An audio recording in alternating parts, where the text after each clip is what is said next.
Hello everyone, welcome to Pawan Bag academy. This side Ankita. और आज के क्लास में हम लोग देखेंगे आपका लास्ट वाला part, chapter number 15 hydrocarbon standard 11th Maharashtra state board का। तो yes guys, finally we came to end of this particular chapter which was so lengthy. जितना लेंदी चैप्टर था भाई, ये उतना ही टाइम लगा आपको इसको कंप्लीट करने के लिए। और फाइनली हम लोग आ गए अपने लास्ट वाले पार्ट में इस पर्टिकुलर चैप्टर के, जिसका नाम है चैप्टर 15 हाइड्रोकार्बन्स। तो भाई चलिए देखते हैं ज़्यादा टाइम वेस्ट किए बिना फटाफट से जल्दी से अपने इस चैप्टर नंबर 15 हाइड्रोकार्बन्स को। तो हम लोग कंटिन्यू करेंगे हमारे लास्ट वाले रिएक्शन को।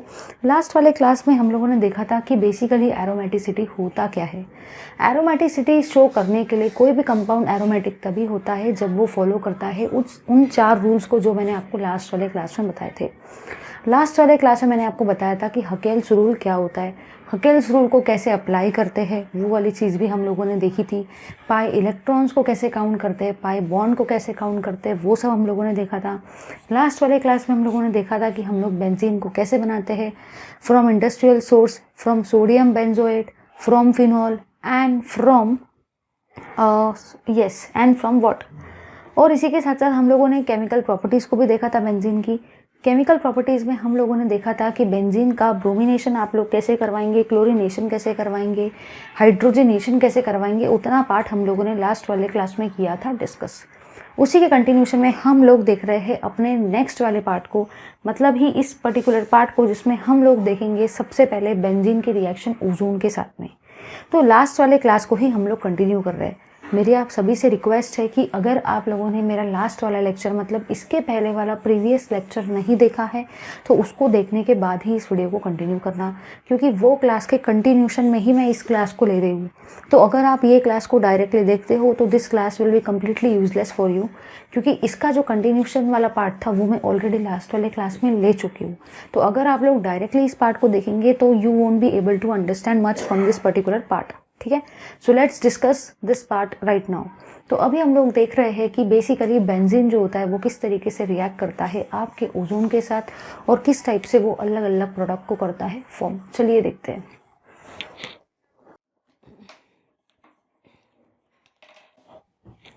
तो बेसिकली अभी हम लोग डिस्कस कर रहे हैं reaction of benzene with O3, और इसी O3 का मतलब होता है ओजोन। मतलब हम लोग देख रहे हैं बेंजीन की रिएक्शन किस तरीके से होती है O3 के साथ में, मतलब ही ओजोन के साथ में। ठीक है, सबसे पहले हम लोग बेंजीन को लेंगे। एकदम ध्यान से देखना, अगर ध्यान से देखोगे तभी जाके चीज़ें समझ में आएगी। ठीक है, एकदम ध्यान से देखो। सबसे पहले आप लोग बेंजीन को लेंगे।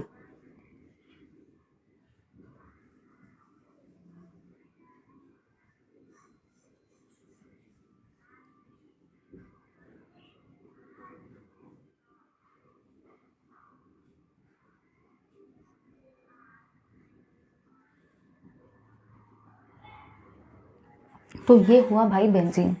अब देखो बेंजीन के अंदर में मैं क्या डाल रही हूँ, बेंजीन के अंदर में मैं डाल रही हूँ O3 को। और हम लोग O3 बहुत सारे लेने वाले हैं, ऐसा नहीं कि एक ही O3 ले रहे हैं, 2 ही O3 ले रहे हैं, बहुत सारे O3 लेंगे। तो मैं यहाँ पे 3 O3 ले लेती हूँ, क्योंकि मुझे 3 O3 का काम है। ठीक है, अब देखो रिएक्शन कैसे होती है, एकदम ध्यान से देखना, अदरवाइज समझ में नहीं आएगा। सबसे पहले आप लोग ये कार्बन को सारे एज इट इज़ लिख दो। देखो 1 2 3 4 5 6।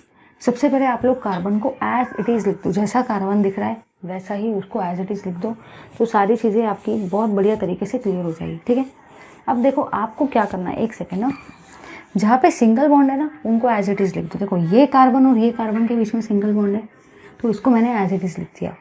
ये कार्बन और ये कार्बन के बीच में सिंगल बॉन्ड है, इसको भी मैंने एज इट इज़ लिख दिया। ये कार्बन और ये कार्बन के बीच में सिंगल बॉन्ड है, इसको भी मैंने एज इट इज़ लिख दिया। तो पहले आप बेंजीन को निकालेंगे, और बेंजीन ऐसा ही लिखना जिसमें कार्बन और हाइड्रोजन दिखते हो, तभी जाके आपको रिएक्शन करना काफ़ी आसान लगेगा। करना कुछ भी नहीं है, बेसिकली क्या करना है, यहाँ पे जहाँ पे आपको कार्बन सिंगल बॉन्ड कार्बन दिख रहा है ना, उसको आप लोग एज इट इज़ लिखेंगे। कार्बन सिंगल बॉन्ड कार्बन में कोई भी प्रॉब्लम आपको नहीं होनी चाहिए। तो सबसे पहले टोटल 6 कार्बन को लिख दो, पहला काम।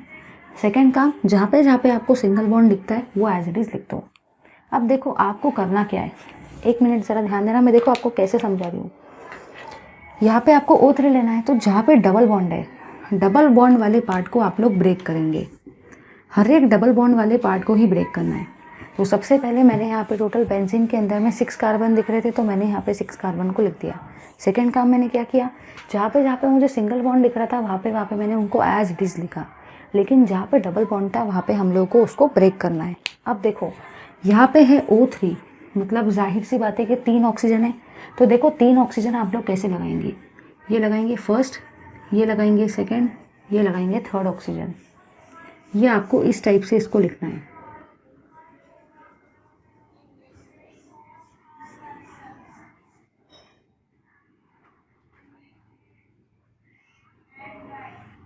ऐसा 3 ऑक्सीजन को लगाना है, 2 आंखें 1 मुंह, 2 आंखें 1 मुंह, इसी टाइप से आपको लिखना है। और आप लोग O3 को कहाँ पे लगाएंगे, जहाँ पे आपको कार्बन कार्बन का डबल बॉन्ड दिखता है। तो यहाँ पे डबल बॉन्ड था करके यहाँ पे लगाया। अब देखो यहाँ पे भी आपको कार्बन कार्बन का डबल बॉन्ड दिख रहा है, तो यहाँ पे भी आप बिल्कुल वैसे ही लगाएंगे। जहाँ पे आपको कार्बन कार्बन का डबल बॉन्ड दिखता है ना, वहाँ पे आप इसको लगा देना।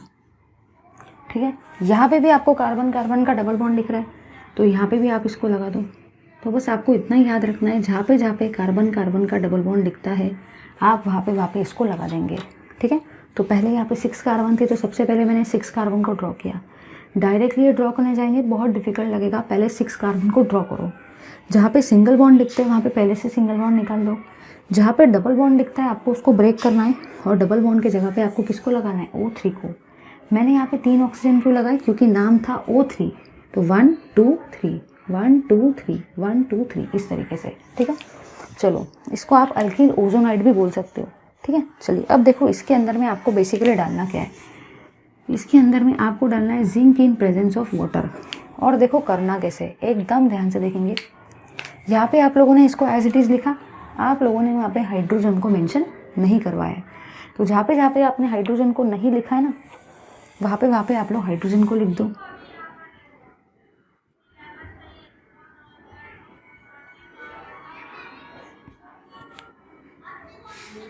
ठीक है, तो सबसे पहले 6 कार्बन को लिखा। ठीक है, 6 कार्बन से 6 हाइड्रोजन को भी अटैच कर दिया।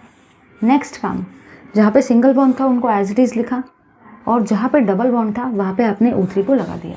ठीक है, अब देखो करना क्या है, एकदम ध्यान से देखना, ध्यान से देखना पड़ेगा, अदरवाइज़ आपको समझ में नहीं आएगा। देखो करेंगे क्या, सबसे पहले यहाँ से आप लोग निकालेंगे CHO को। तो यहाँ से आप पहले ये वाले कंपाउंड को निकालेंगे। अब देखो आप लोग और क्या निकालने वाले हो, अब यहाँ से आप लोग निकालेंगे ये वाले कंपाउंड को भी, और यहाँ से आप लोग निकालेंगे ये वाले कंपाउंड को। ये रिएक्शन थोड़ा ध्यान से समझना पड़ेगा, अदरवाइज आपको ये रिएक्शन समझ में नहीं आएंगी। रिएक्शन समझना उतना भी आसान काम नहीं है जितना आसान आप समझ रहे हो। तो सबसे पहले बेंजीन को लिया, उसमें ओजोन को डाला। ये क्या है, ये O3 का मतलब होता है ओजोन। मैंने 3 बार O3 लिया, तो पहला O3, सेकेंड O3 और थर्ड वाला O3 वहीं पे इंसर्ट करवाना जहाँ पे कार्बन कार्बन डबल बॉन्ड होंगे, इसलिए मैंने यहाँ पे आपको ब्लू कलर से मार्किंग दिखाया। फिर आपको CHO को निकालना है। तो देखो ये ऐसे निकालना है, जैसा मैंने यहाँ पे लिखा है ना वैसे ही आपको निकालना है। अगर आपने कोई और तरीके से उसको निकाला तो वो आपका गलत हो जाएगा। ठीक है, चलिए अब देखते हैं यहाँ पे आपको बेसिकली दिख क्या रहा है। यहाँ पे आपको दिख रहा है CHO है ना, तो आपको क्या दिख रहा है, CHO सभी को दिख रहा है। देखो ध्यान से, CHO second, CHO third, CHO। तो CHO के आपको कितने मॉलिक्यूल दिख रहे हैं, 3। ये हुआ आपका पहला CHO का मॉलिक्यूल, ये हुआ आपका सेकेंड CHO का मॉलिक्यूल, और ये हुआ आपका थर्ड CHO का मॉलिक्यूल। इसी के साथ में यहाँ पे निकलेगा आपका H2O2। ठीक है, इसको आप लोग ग्लाइऑक्सल भी बोलते हो। ठीक है, इसको आप लोग ग्लाइऑक्सल भी बोलते हो। ठीक है, और इथेन डायल भी उसको बोल सकते हैं। चलो भाई, तो एक बार रिवाइज करते हैं। बेंजीन लेंगे, बेंजीन में O3 डालेंगे, करना कुछ भी नहीं है। जो भी आपका O3 है, मतलब जो भी आपका ओजोन है, उसको यहाँ और यहाँ पे इंसर्ट करवाएंगे। फिर यहाँ से क्या निकालेंगे, यहाँ से निकालेंगे CHO ग्रुप को। CHO CHO और ये बन जाएगा ग्लाइकोजोल। ले लो इस पार्ट का स्क्रीनशॉट। चलिए भाई, तो यहाँ पे हम लोगों ने बेसिकली अपनी एडिशन रिएक्शन ऑन बेंजीन तो ख़त्म कर ली। Addition on reaction on benzene कैसे होता है वो हम लोगों ने देख लिया। कुछ रिएक्शंस लास्ट वाले क्लास में ली थी और कुछ रिएक्शंस आज के क्लास में ली। अब इसके आगे हम लोग देख रहे हैं सब्स्टिट्यूशन रिएक्शंस इन बेंजीन, कि बेसिकली बेंजीन में आपके अलग अलग टाइप के सब्स्टिट्यूशन रिएक्शन कैसे होते हैं उनको हम लोग डिस्कस करते हैं। तो चलिए गाइस, ज़्यादा टाइम वेस्ट किए बिना डिस्कस करेंगे सब्स्टिट्यूशन रिएक्शन इन बेंजीन। अब दिमाग में क्वेश्चन आता है कि चलो आप सब्स्टिट्यूशन रिएक्शन इन बेंजीन हमको बता भी रहे हो, लेकिन हमको कैसे पता चलेगा कि सब्स्टिट्यूशन में कौन से रिएक्शन आने वाले हैं। तो ऐसा क्वेश्चन करने से पहले एक बार ज़रा ध्यान से सोचो भाई। मैंने आप लोगों को लास्ट वाली क्लास में एक बढ़िया सा चार्ट लिखा के दिया था, जिसमें मैंने आपको बताया था कि एडिशन रिएक्शन के अंदर में और कौन सी रिएक्शन आती है और सब्स्टिट्यूशन रिएक्शन के अंदर में और कौन सी रिएक्शन आती है। तो प्लीज़ प्लीज़ प्लीज़ मेरी आपसे सभी से रिक्वेस्ट है कि एक बार लास्ट वाले क्लास में जाके उस चार्ट को देखो, तो you will get some idea regarding कि कौन से reactions are included are coming under substitution reaction. तो चलिए गाइस, देखते हैं सब्स्टिट्यूशन रिएक्शन को एकदम जल्दी से।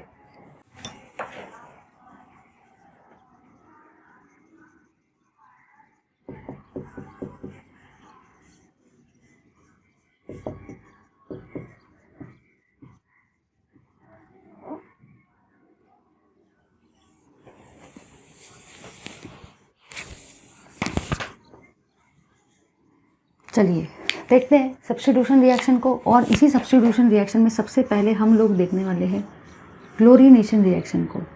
सबसे पहले हम लोग क्लोरीनेशन रिएक्शन को देखेंगे, फिर हम लोग आगे आगे करके धीरे धीरे बाकी सारे रिएक्शंस को भी देखेंगे। तो चलिए डिस्कस करते हैं क्लोरीनेशन ऑफ बेंजीन।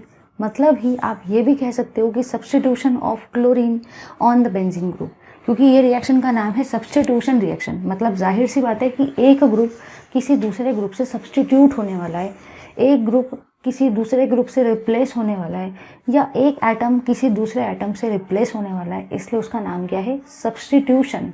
क्योंकि सब्स्टिट्यूशन का मतलब ही होता है रिप्लेसमेंट।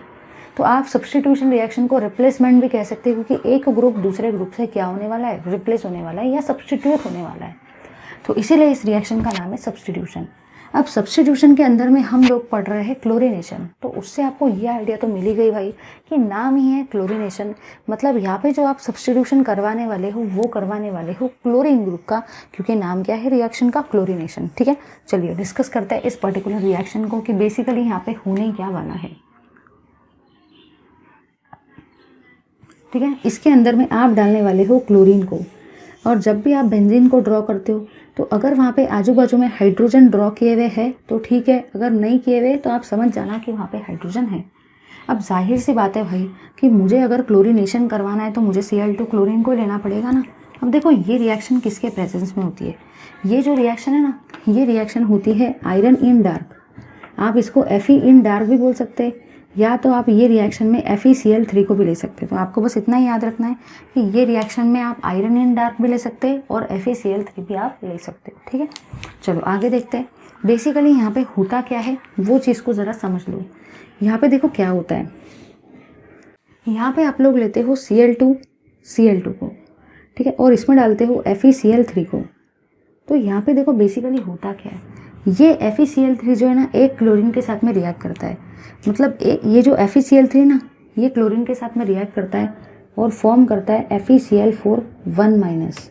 ये चीज़ आपको याद रखना है कि FeCl3 जो होता है, जो भी आपका FeCl3 है ना, FeCl3 इस क्लोरीन के साथ में रिएक्ट करता है और फॉर्म करता है FeCl4-। सोचने की बात है, पहले यहाँ पे 3 क्लोरीन थे, अब ये 3 क्लोरीन एक और क्लोरीन के साथ में बॉन्ड बना रहे हैं, ये 3 क्लोरीन के साथ में एक और क्लोरीन ऐड हो रहा है। तो टोटल क्लोरीन कितने हो जाएंगे, 3 + 1 4, इसलिए 4, और यहाँ पे जाएगा नेगेटिव चार्ज और दूसरे वाले क्लोरीन पे आएगा पॉजिटिव चार्ज। सोचने की बात है, अगर एक क्लोरीन पे नेगेटिव चार्ज होगा तो दूसरे वाले क्लोरीन पे कौन सा चार्ज होगा, पॉजिटिव चार्ज। ये नेगेटिव वाला इसके साथ कंबाइन हो रहा है, तो यहाँ पे बन रहा है Fe, तो Fe पहले थे Cl3 और अभी ये एक और Cl, तो Cl कितने हो गए 4 और चार्ज आएगा 1-। और दूसरे क्लोरीन पे क्या चार्ज दिख रहा है, Cl1+। और ये जो नाम है ना, इसका नाम है क्लोरोनियम आयन। इसको क्या बोलते हैं, इसको हम लोग बोलते हैं क्लोरोनियम आयन। और ये क्लोरोनियम आयन यहाँ पे रिएक्शन दिखाता है। ठीक है, चलो देखते हैं। तो बेसिकली आप ही बताओ, जब ये इसके साथ में रिएक्शन दिखाएंगे, जब Cl2 FeCl3 के साथ में रिएक्शन दिखाएगा, जब Cl2 FeCl3 के साथ में रिएक्शन दिखाएगा तो वहाँ पे कौन सा आयन जनरेट होगा? Cl1 plus ion. वहाँ पे आपका जनरेट होगा Cl1 प्लस आयन। तो देखो यहाँ पे क्या होगा, ये है आपकी बेंजीन रिंग। तो इस बेंजीन रिंग को मैंने एज इट इज़ ड्रॉ किया। अब देखो क्या होगा, ज़रा ध्यान से देखना। ये हाइड्रोजन की जगह पर, ये हाइड्रोजन की जगह पर हम लोग ऐड करने वाले हैं उस Cl को, ठीक है। और यहाँ पे ये बना आपका क्लोरोबेंजीन। तो आप लोगों ने यहाँ पे क्या देखा भाई, सबसे पहले आप लोगों ने करवाया सब्स्टिट्यूशन रिएक्शन। सब्स्टिट्यूशन रिएक्शन में आपने यहाँ ये देखा कि वहाँ पे अलग अलग टाइप के रिएक्शन आएंगे। वहाँ पे क्लोरीनेशन होगा, ब्रोमिनेशन होगा, सल्फोनेशन, नाइट्रेशन, आयोडीन, बहुत सारे अलग अलग टाइप के रिएक्शन होंगे। उसमें भी हम लोग पहले रिएक्शन जो देख रहे हैं वो कौन सी रिएक्शन है? क्लोरीनेशन रिएक्शन को हम डिस्कस कर रहे हैं। तो मैंने बेंजीन को लिया और बेंजीन के अंदर मैंने किसको डाला? क्लोरीन को डाला, ठीक है। और ये रिएक्शन मैं करवा रही हूँ आयरन इन डार्क के प्रेजेंस में। इसी को आप FeCl3 भी बोल सकते हो। फिर मैंने आपको ये बताया कि बेसिकली सबसे पहले ये दोनों डायरेक्टली रिएक्शन शो नहीं करते, ये इसके साथ रिएक्ट करता है। तो जब भी हम लोग Cl2 को FeCl3 के अंदर में ऐड करेंगे, है ना, तो यहाँ पे क्या होता है, ये जो FeCl3 एक क्लोरीन के साथ में रिएक्शन शो करके आपको बनाता है FeCl4 1-। तो बचता क्या है? Cl1 plus ion. ये जो Cl1 प्लस आयन है इसी को हम लोग बोलते हैं क्लोरोनियम आयन। और यहाँ पे ये हाइड्रोजन की जगह पे Cl आ रहा है। तो यहाँ पे हाइड्रोजन को रिप्लेस किया है क्लोरीन ने, हाइड्रोजन के सब्स्टिट्यूट किया है क्लोरीन ने। तो इस रिएक्शन का नाम क्या होगा? रिप्लेसमेंट और सब्स्टिट्यूशन रिएक्शन, ठीक है। चलिए आगे देखते हैं।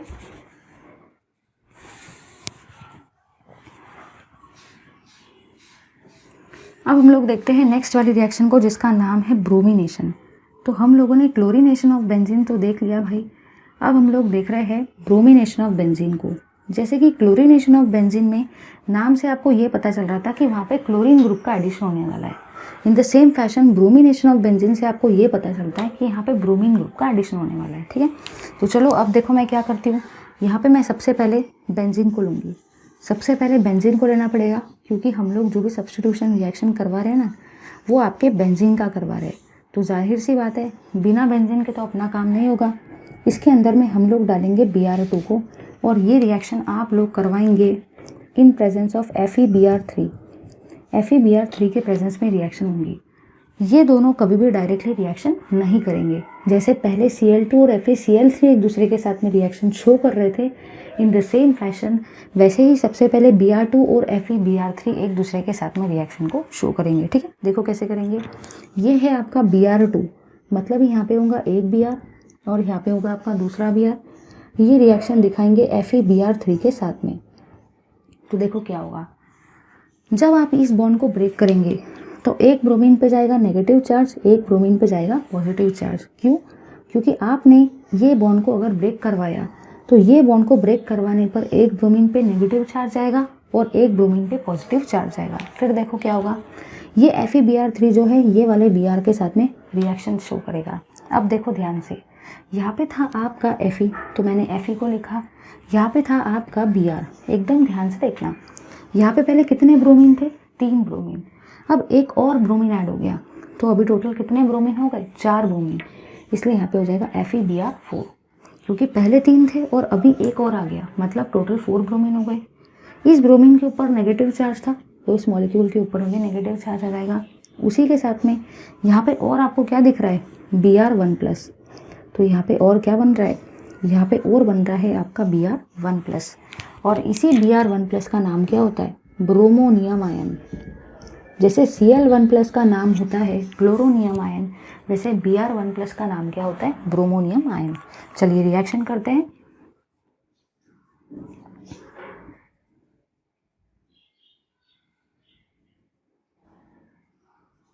अब देखो यहाँ पे बेसिकली होगा क्या, जो आपका ये वाला हाइड्रोजन है ना, ये हाइड्रोजन के जगह पे जाएगा आपका ब्रोमीन ग्रुप और इसका नाम रहेगा ब्रोमोबेंजीन।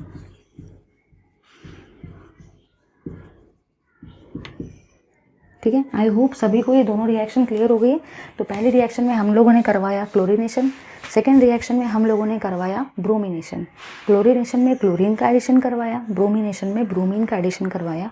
क्लोरीनेशन करवाने के लिए Cl2 को लिया, ब्रोमिनेशन करवाने के लिए Br2 को लिया। रिएक्शन कैसे होती है? इसकी रिएक्शन पहले इसके साथ होती है, इससे एक आयन जनरेट होता है और वो आयन फिर इसको रिप्लेस करता है।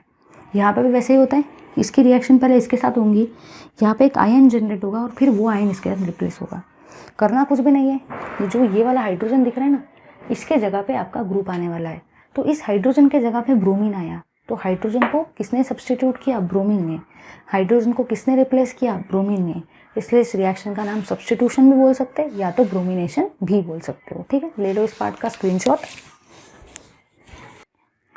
और साथ में आप ये तो लिख ही सकते हो HCl, HBr, वो तो बाई प्रोडक्ट है, वो अगर आपको लिखना है तो आप लोग लिख सकते हो। ठीक है, चलिए तो अभी हम लोग थोड़े से नेक्स्ट रिएक्शंस की तरफ मूव करते हैं। अभी हम लोगों ने 2 रिएक्शन देख ली, अब हम लोग देखते हैं अपने थर्ड और फोर्थ और फिफ्थ रिएक्शन को। ठीक है, चलिए देखते हैं। चलिए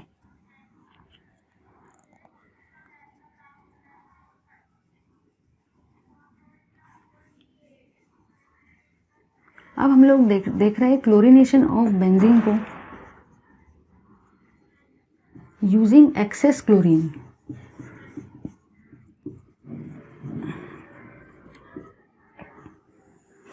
अब कुछ लोग सोचेंगे हमको डबल क्यों पढ़ा रहे, अभी तो क्लोरीनेशन पढ़ाया। अरे भाई, मैंने अभी आपको क्लोरीनेशन पढ़वाया, लेकिन अभी जो मैं क्लोरीनेशन आपको पढ़ा रही हूँ वो पढ़ा रही हूँ यूजिंग एक्सेस क्लोरीन, जिसमें क्लोरीन जो है वो बहुत सारा है, बहुत ज़्यादा अमाउंट में, बहुत ज़्यादा एक्सेस है।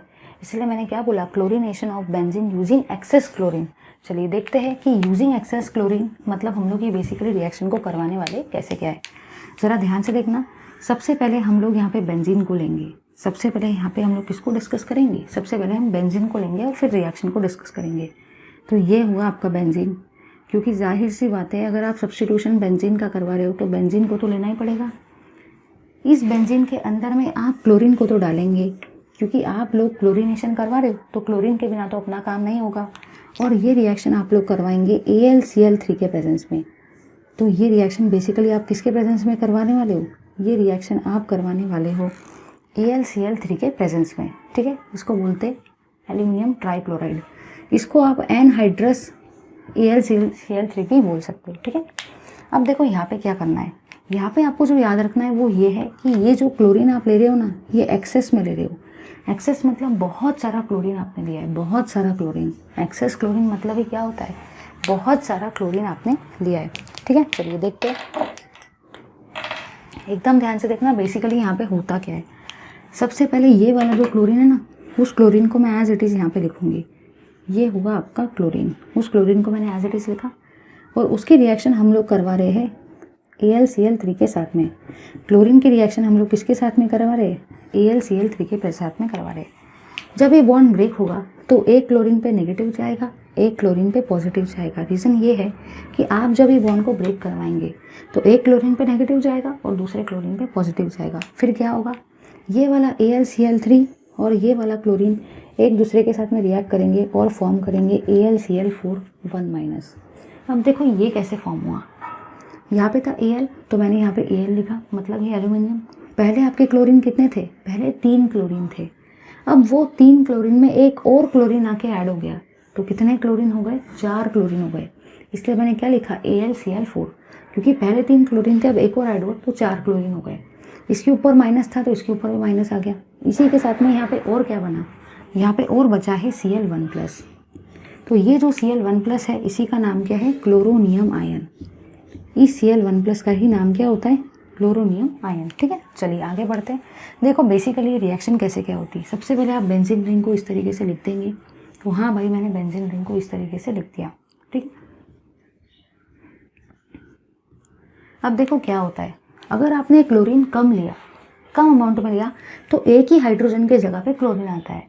बट यहाँ पे आपने क्लोरीन जो है ना वो बहुत ज़्यादा अमाउंट में लिया है। यहाँ पे आपने क्लोरीन ना बहुत एक्सेस अमाउंट में लिया है ना। इसका एक्सेस का मतलब क्या होता है? अगर क्लोरीन बहुत ज़्यादा है तो वो सारे के सारे हाइड्रोजन को रिप्लेस कर देगा, सारे के सारे हाइड्रोजन को सब्स्टिट्यूट कर देगा। अगर क्लोरीन का अमाउंट कम है तो वो एक ही हाइड्रोजन के जगह पे आएगा, लेकिन अगर क्लोरीन बहुत सारे है, एक्सेस में लिया है, तो सारे के सारे हाइड्रोजन को क्लोरीन रिप्लेस कर देगा। तो देखो हर जगह पे क्या आ जाएगा, हर जगह पे आपका आ जाएगा क्लोरीन, क्योंकि क्लोरीन आपने एक्सेस में लिया था। इसलिए ये रिएक्शन बहुत डिफरेंट होती है। क्लोरीनेशन बोले तो ऐसा मत समझना कि सिर्फ क्लोरीन आएगा, आपको देखना पड़ेगा कि क्लोरीन एक्सेस में बोला है क्या।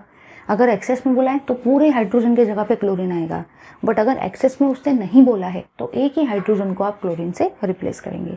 अब इसका नाम देखो क्या होगा, ये बेंजीन है भाई, तो मैंने यहाँ पे बेंजीन को लिखा। फिर आपको क्लोरीन दिख रहे, लेकिन क्लोरीन कितने दिख रहे, 6, 1 2 3 4 5 6, इसलिए मैंने यहाँ पे लिखा हेक्सा। और Cl का मतलब क्या होगा, क्लोराइड, तो इसका मतलब होगा आपका बेंजीन हेक्सा क्लोराइड, और इसका नाम रहेगा बेंजीन। इसको आप क्लोरीन बोलेंगे, ठीक है। तो ये हुई आपकी रिएक्शन, ठीक है। चलिए आगे बढ़ते और देखते हैं हम लोग फोर्थ वाली रिएक्शन को, जो कि है आपकी नाइट्रेशन ऑफ बेंजीन। तो अभी हम लोग डिस्कस कर रहे हैं कि बेसिकली नाइट्रेशन ऑफ बेंजीन क्या होता है। ये भी एक सब्स्टिट्यूशन रिएक्शन ही है। जैसे क्लोरीनेशन अगर नाम आता है तो उसमें हम लोग क्लोरीन ग्रुप को सब्स्टिट्यूट करवाते, ब्रोमिनेशन अगर नाम आता है तो ब्रोमीन को करवाते, और अगर नाम नाइट्रेशन आएगा तो हम लोग कौन से ग्रुप को सब्स्टिट्यूट करवाएंगे, नाइट्रो ग्रुप को, ठीक है। तो चलिए डिस्कस करते हैं कि बेसिकली यहाँ पे आपकी रिएक्शन कैसे क्या होगी। सबसे पहले आप लोग यहाँ पे बेंजीन को लेंगे। जैसे सारे रिएक्शन में हम लोग बेंजीन के बिना तो रिएक्शन नहीं करवा रहे, क्योंकि सब्स्टिट्यूशन ही बेंजीन में होने वाला है, तो बेंजीन को तो लेना ही पड़ेगा। तो मैंने सबसे पहले बेंजीन को ले लिया। इस बेंजीन के अंदर में देखो हम लोग क्या डालने वाले हैं, हम लोग डालने वाले हैं concentrated HNO3 plus concentrated H2SO4। Concentrated HNO3 और कंसनट्रेटेड H2SO4 को हम लोग लेने वाले और हीटिंग करवाएंगे, ठीक है। तो अब देखो बेसिकली रिएक्शन कैसे क्या होती है, एकदम ध्यान से देखना, तभी जाके आपको समझ में आएगा। देखो सबसे पहले हम लोग देखो क्या क्या लिखने वाले हैं। सबसे पहले मैं लिखने वाली हूँ कंसनट्रेटेड HNO3 को, और हम लोग लेने वाले हैं कंसनट्रेटेड H2SO4 को। अब देखो यहाँ पे क्या होगा, आप लोगों ने यहाँ पे ये ऑब्जर्व किया कि सबसे पहले यहाँ पे आपका जनरेट होगा NO2 प्लस आयन, मतलब ये HNO3 से सबसे पहले जनरेट होगा NO2 प्लस 1 आयन। इसी के साथ साथ H2SO4 से जनरेट होगा HSO4 माइनस आयन, और इसी के साथ साथ यहाँ पे और बनेगा आपका H3O प्लस। तो ये वाली रिएक्शन सबसे पहले होने वाली है। जैसे कि मैं आपको हर बार बताती हूँ कि पहले एक छोटी रिएक्शन होती है इसकी इसके साथ, और बाद में वो बड़ी रिएक्शन होती है। तो वैसे यहाँ पे भी सबसे पहले एक छोटी रिएक्शन होगी। वो छोटी रिएक्शन बेसिकली क्या है, जब HNO3 H2SO4 के साथ में रिएक्ट करेगा तो सबसे पहले यहाँ से जनरेट होगा NO2 प्लस 1 आयन, फिर आपका जनरेट होगा HSO4 माइनस आयन, और फिर जनरेट होगा H3O प्लस। ये जो NO2 प्लस आयन है ना, इसका नाम है नाइट्रोनियम आयन। जैसे अभी थोड़ी देर पहले हम लोगों ने क्लोरोनियम आयन को देखा, ब्रोमोनियम आयन को देखा, तो अभी हम नाइट्रोनियम आयन को देख रहे हैं। क्यों? क्योंकि रिएक्शन का नाम है नाइट्रेशन। तो मतलब आपको NO2 ग्रुप को, मतलब ही नाइट्रोनियम आयन को ऐड करवाना है, ठीक है। तो अब देखो यहाँ पे क्या होगा, ये है आपकी बेंजीन रिंग। तो इस बेंजीन को मैंने एज इट इज़ लिख दिया। सबसे पहले आप लोग बेंजीन रिंग को एज इट इज़ लिख देंगे। लिख दिया भाई मैंने बेंजीन रिंग को, बाकी हाइड्रोजन को लगा दो।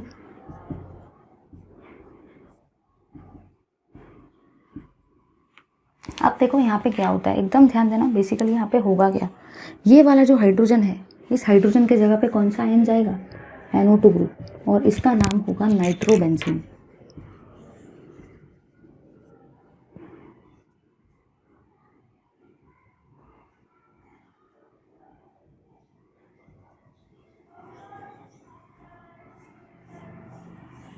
ठीक है, तो बेंजीन दिया, बेंजीन में डालेंगे कंसनट्रेटेड HNO3 और कंसनट्रेटेड H2SO4 को। करवाना कुछ भी नहीं है, पहले ये एक दूसरे के साथ में रिएक्शन शो करेंगे, क्योंकि जैसे मैंने आपको हर जगह पे एक छोटी रिएक्शन पहले बताई है किस तरीके से ये रिएक्ट करता है, बाद में फिर बड़ी रिएक्शन, क्योंकि पहले एक आयन जनरेट होता है, जैसे कि क्लोरोनियम, ब्रोमोनियम, नाइट्रोनियम, सल्फोनियम, उस टाइप से। यहाँ पे आप लोगों ने ये देखा कि इससे जनरेट होगा HSO4 माइनस, इससे जनरेट होगा NO2 प्लस 1 आयन, और इन दोनों को मिला के जनरेट होगा H3O प्लस 1 आयन, ठीक है। तो ये हुआ आपका नाइट्रेशन ऑफ बेंजीन। ले लो इस पार्ट का स्क्रीनशॉट। चलिए अब हम लोग देखते हैं अपने आगे का पार्ट, जिसमें बेसिकली हम लोग जो है वो डिस्कस करने वाले हैं आपकी फिफ्थ वाली रिएक्शन को, जिसका नाम है सल्फोनेशन रिएक्शन। और सल्फोनेशन के बाद में हम लोग देखेंगे Friedel-Crafts alkylation reaction of benzene. चलिए देखते हैं। चलिए तो हम लोग देख रहे हैं फिफ्थ वाली रिएक्शन, जिसका नाम है सल्फोनेशन ऑफ बेंजीन। ये भी एक सब्स्टिट्यूशन रिएक्शन ही है, सल्फोनेशन ऑफ बेंजीन। अब नाम है सल्फोनेशन, तो उससे आपको एक आइडिया तो मिल ही गई कि यहाँ पे सल्फोनिल ग्रुप ऐड होने वाला है, क्योंकि इसका नाम क्या है, सल्फोनेशन।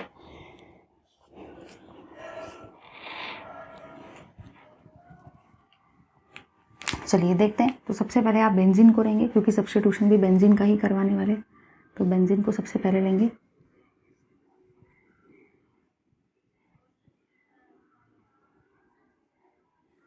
अब इसके अंदर में देखो हम लोग क्या डालने वाले, इसके अंदर में हम लोग डालने वाले कंसनट्रेटेड, इसके अंदर में हम लोग डालेंगे कंसनट्रेटेड H2SO4 को, क्योंकि हम लोगों को सल्फोनेशन करवाना है, इसलिए सल्फ्यूरिक एसिड की ज़रूरत है। अगर नाइट्रेशन करवाना है तो कंसनट्रेटेड HNO3 और कंसनट्रेटेड H2SO4 दोनों को मिक्स करके लेते हैं, लेकिन अगर सल्फोनेशन करवाना है तो सिर्फ और सिर्फ कंसनट्रेटेड H2SO4 को ही लेना पड़ता है। याद रखना, सल्फोनेशन करवाना है तो आप लेंगे कंसनट्रेटेड H2SO4 को ही, बट अगर नाइट्रेशन करवाना है तो कंसनट्रेटेड HNO3 और कंसनट्रेटेड H2SO4 दोनों को लेना पड़ेगा, ठीक है। अब सल्फोनेशन करवाना था तो CVC को लेंगे, ठीक है। तो अब देखो बेसिकली क्या होता है, यहाँ पे पहले होती है एक छोटी सी रिएक्शन और बाद में बड़ी रिएक्शन होती है। सबसे पहले आप लोग लेते हो H2SO4, H2SO4 से सबसे पहले बनता है HSO4 माइनस आयन, इसी के साथ साथ बनता है H3O प्लस, इसी के साथ साथ आपका बनता है SO3, और ये जो SO3 है ना, यही है आपका इलेक्ट्रोफाइल जिसका नाम है सल्फर ट्राईऑक्साइड। इसका नाम क्या होता है, इसका नाम होता है आपका सल्फर ट्राईऑक्साइड। तो H2SO4 लेंगे, उससे बनेगा HSO4 माइनस H3O प्लस और SO3। SO3 का मतलब ही क्या होता है, सल्फर ट्राईऑक्साइड, ठीक है। अब देखो बेसिकली होता क्या है, ये जो आपका H2SO4 है ना, इससे आपका बन क्या रहा है, SO3।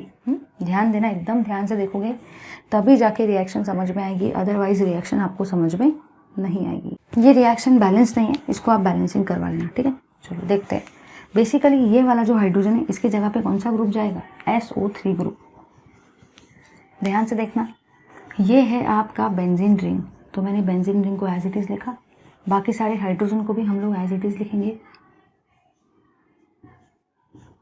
ये जो SO3 होता है ये बाद में किसी हाइड्रोजन के साथ कंबाइन हो जाता है और फॉर्म करता है SO3H ग्रुप, ठीक है। अब देखो यहाँ पे होगा क्या, ये वाले हाइड्रोजन के जगह पे बेसिकली आपका जो ग्रुप आएगा वो कौन सा रहेगा, वो रहेगा SO3H ग्रुप। इसका नाम होता है बेंजीन सल्फोनिक एसिड। ये भी आपकी सब्स्टिट्यूशन रिएक्शन है। तो बेसिकली यहाँ पे हुआ क्या, बस एक ही चीज़ हुई, ये जो भी आपका हाइड्रोजन था उसको सब्स्टिट्यूट किया सल्फोनिल ग्रुप ने, मतलब इस सल्फर ट्राईऑक्साइड वाले ग्रुप ने, इसीलिए इसको बोला जाएगा बेंजीन सल्फोनिक एसिड, और ये है आपका बेंजीन, ठीक है। तो ये हुई आपकी 5th वाली रिएक्शन जिसका नाम था सल्फोनेशन ऑफ बेंजीन। अब देखते हैं हम लोग 6th वाले रिएक्शन को, बेंजीन की सब्स्टिट्यूशन की, जिसका नाम है फ्रीडल ग्राफ अल्काइलेशन। चलिए डिस्कस करते हैं फ्रीडल ग्राफ अल्काइलेशन को ज़्यादा टाइम वेस्ट किए बिना। तो 6th रिएक्शन है आपकी फ्रीडल ग्राफ अल्काइलेशन।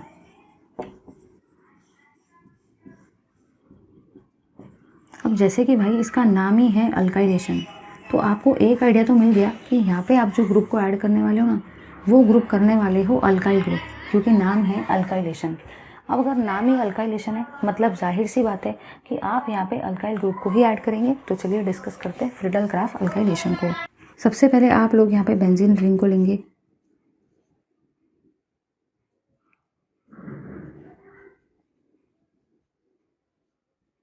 सबसे पहले मैंने बेंजीन रिंग को लिया, और बेंजीन रिंग में देखो मैं क्या डालने वाली हूँ, मैं डालने वाली हूँ CH3Cl, और ये रिएक्शन हम लोग करवाते हैं एनहाइड्रस AlCl3 के प्रेजेंस में, ठीक है। तो बेसिकली मैंने लिया CH3Cl और हम लोग ये रिएक्शन करवाते हैं फ्रीडल ग्राफ अल्काइलेशन की एनहाइड्रस AlCl3 के प्रेजेंस में। चलिए, तो जैसे कि मैं आपको हर बार बताती हूँ कि बड़ी रिएक्शन हम लोग डायरेक्टली नहीं करते, पहले हम लोग छोटी रिएक्शन को करते हैं। तो चलिए देखते हैं कि छोटी वाली रिएक्शन होने कैसे क्या वाली है। ये आपका बेंजीन है और ये है आपका मिथिल क्लोराइड। चलिए देखते हैं सबसे पहले इनकी रिएक्शन को। तो सबसे पहले आप लोग लेंगे CH3Cl को और इसमें डालने वाले हो एनहाइड्रस AlCl3 को, ठीक है। ज़रा ध्यान देना, जब आप ये वाले बॉन्ड को ब्रेक करेंगे तो Cl के ऊपर चार्ज जाएगा माइनस और CH3 के ऊपर चार्ज जाएगा प्लस, क्योंकि जाहिर सी बात है भाई आप ये वाले रिएक्शन को अगर करवाते हो तो आपके Cl के ऊपर माइनस साइन जाएगा क्योंकि आप इस बॉन्ड को ब्रेक करवाएंगे। तो क्लोरीन इलेक्ट्रोनेगेटिव है तो इसके ऊपर नेगेटिव चार्ज आएगा। अब बाजू वाला जो CH3 है उसके ऊपर कौन सा चार्ज आएगा, उसका अपोजिट मतलब ही प्लस। अब देखो यहाँ पे क्या होगा, ये एनहाइड्रस AlCl3 इस क्लोरीन के साथ में रिएक्शन शो करेगा और ये फॉर्म करेगा AlCl4। क्या फॉर्म करेगा वो फॉर्म करेगा AlCl4। यहाँ पे था आपका AlCl3, मतलब यहाँ पे आपके 3 क्लोरीन थे, अब ये एक और क्लोरीन के साथ में कंबाइन हो रहा है तो 3 + 1 कितने क्लोरीन हो गए, 4 क्लोरीन। सेकेंड पॉइंट, यहाँ पे आपको माइनस साइन दिख रहा है तो यहाँ पे भी कौन सा साइन आएगा, माइनस। इसी के साथ में यहाँ पे आपको CH3 भी दिख रहा है तो CH3 के ऊपर कौन सा साइन आएगा, 1+। ठीक है, तो इस तरीके से CH3 के ऊपर चार्ज आया 1+। और इसका नाम आप इसको अल्कीनियम आयन भी बोल सकते हो। ठीक है, इसको आप मिथिल आयन भी बोल सकते हो, इसको आप कार्बोकटायन भी बोल सकते हो। ठीक है, चलिए अब देखो यहाँ पे क्या होगा। यहाँ पे सबसे पहले आप लोग बेंजीन रिंग को लेंगे, तो भाई सबसे पहले मैंने बेंजीन रिंग को लिया, सारे के सारे हाइड्रोजन को एज इट इज लगा देंगे।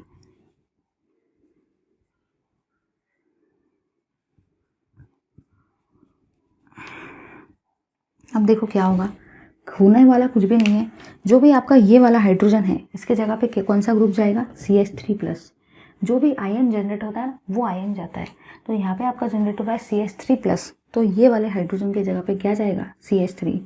आपको एक और चीज़ यहाँ पे बहुत अच्छी तरीके से याद रखना है, ज़रूरी नहीं कि मैं ये हाइड्रोजन को रिप्लेस कर रही हूँ तो आप भी यही हाइड्रोजन को रिप्लेस करेंगे।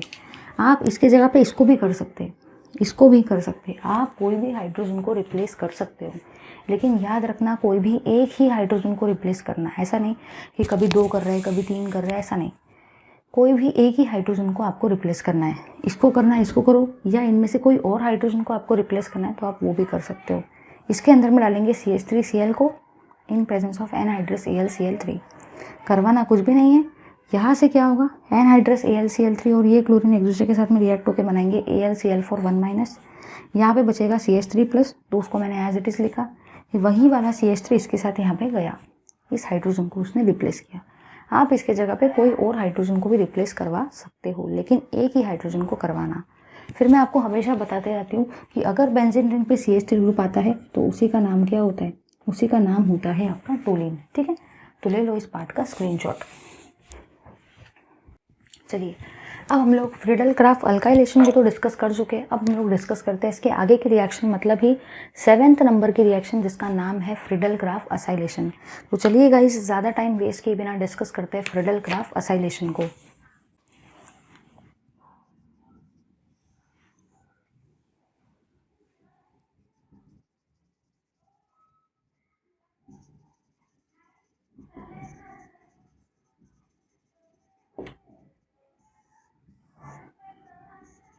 चलिए डिस्कस करते हैं फ्रीडल क्राफ्ट असाइलेशन को। ठीक है, ज़रा ध्यान देना सारे के सारे। सबसे पहले आप लोग बेंजीन को लेने वाले हो, क्योंकि ये रिएक्शन आप लोग बेंजीन पे ही करवाने वाले हो, इसीलिए मैंने सबसे पहले यहाँ पे बेंजीन को लिया, क्योंकि ये रिएक्शन में बेंजीन की करवाने वाली हूँ। ठीक है, इस बेंजीन के अंदर में देखो हम लोग क्या डालने वाले, हम लोग डालने वाले CH3C+Cl। मैंने यहाँ पे असाइल ग्रुप इसलिए लिया है क्योंकि मुझे असाइलेशन करवाना है। ठीक है, और ये रिएक्शन आप करवाते हो इन प्रेजेंस ऑफ एनहाइड्रस AlCl3। ठीक है, अब आपको एक और बात जो यहाँ पे बहुत बढ़िया तरीके से याद रखना है वो ये है कि आप असाइलेशन करवाने के लिए आप इसके जगह पे इसको भी यूज़ कर सकते हो। एसिटिक एनहाइड्रेट लो या एसिटिल क्लोराइड लो, इन दोनों का काम सेम होता है असाइलेशन को करवाना। इसका नाम होता है एसिटिल क्लोराइड। ठीक है, एसिटिल क्लोराइड से भी आप असाइलेशन को करवा सकते हो और इसको बोलते हैं एसिटिक एनहाइड्राइड। एसिटिक एनहाइड्राइड से भी आप असाइलेशन को करवा सकते हो। ठीक है, और ये है आपका बेंजीन।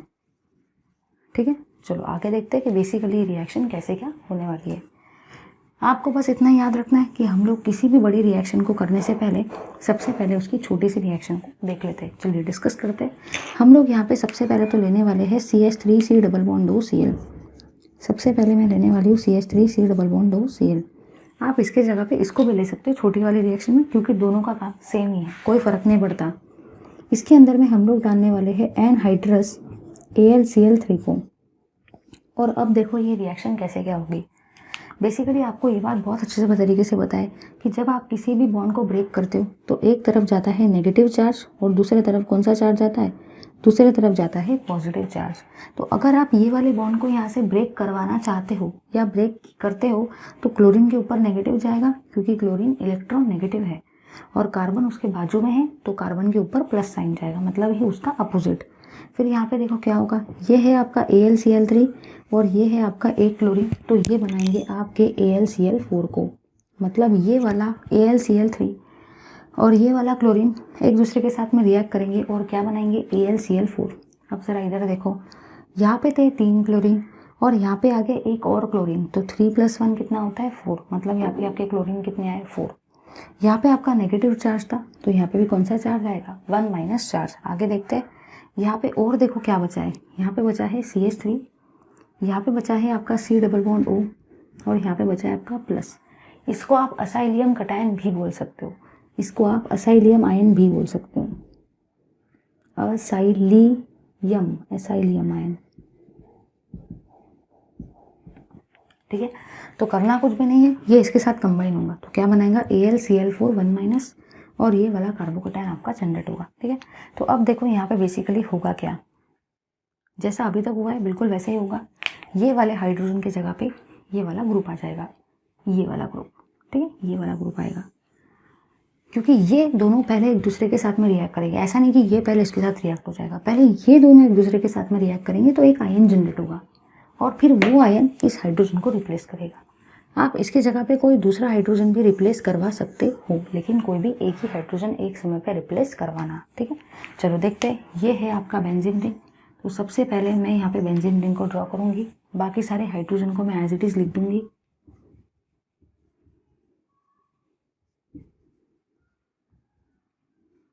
अब देखो क्या होगा, जो आपका ये वाला हाइड्रोजन है इसकी जगह पे कौन सा ग्रुप जाएगा, C double bond O CH3, जो आयन बना है ना यहाँ पे असाइलिन आयन, वो जाएगा आपका CH3 C double bond O।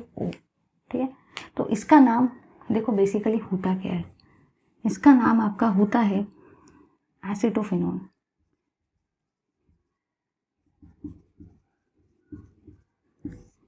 ये है आपका एसिटो और ये हुआ आपका फिनोन, तो इसको आप लोग क्या बोलेंगे, एसिटोफिनोन। और बाय प्रोडक्ट अगर आप ये वाली रिएक्शन यूज़ करेंगे तो इसमें भी यही बनेगा और साथ में एसिटिक एसिड भी अगर आपका बाय प्रोडक्ट बन सकता है।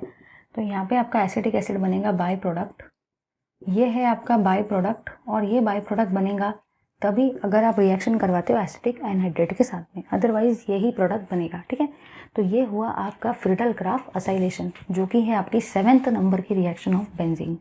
आई होप सभी को समझ में आई है।